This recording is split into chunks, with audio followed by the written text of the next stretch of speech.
Boks broj 7. Još Alcatraz koji treba da uđe u boks broj 8.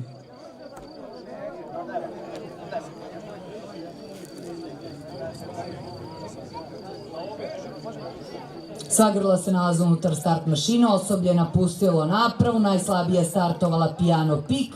Da vidimo ko ide na čelo, Caravaggio, druga pozicija za Maximusa Pardusa, s polja galopira Impressive Boy, četvrta pozicija za Gucci Gambalu, peta pozicija za Columba, šesta za Grand Respecta, sedma za Alcatraza i osma za Piano Pik.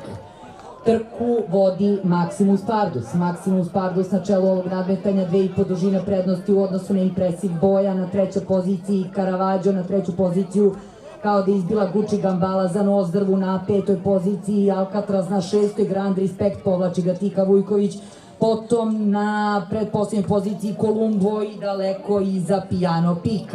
Dužine i po prednosti za Maximusa Pardusa i Dragana Živkovića u odnosu na Impressive Boya kojem je na sedlu Gucci Gambala primakao se i došao do četvrte pozicije Alcatraz. Napad Alcatraza i Gucci Gambale, međutim opire im se Impressive Boy na drugoj poziciji, on je taj koji će prvi napasti lidera u ovoj trci Maximusa Pardusa. Na samom ulasku u poslednju krivinu Impressive Boy izbija na lidersku poziciju, dve dužine iz nekoliko skokova, možda i tri, stao Maximus Pardus, ali se zadržava na drugoj poziciji, miran u sedlu Caravaggio. Đorđe Perović trku vodi Impressive Boy sa aspirantom Milanom Nikolićem u sedlu. Privukao im se tamo neprimetno Caravaggio sa Đorđem Perovićem. Kroz sredinu napreduje Alcatraz, Škrijelja kraj, na četvrtoj poziciji Maximus Pardus, s polja finišira Grand Respect.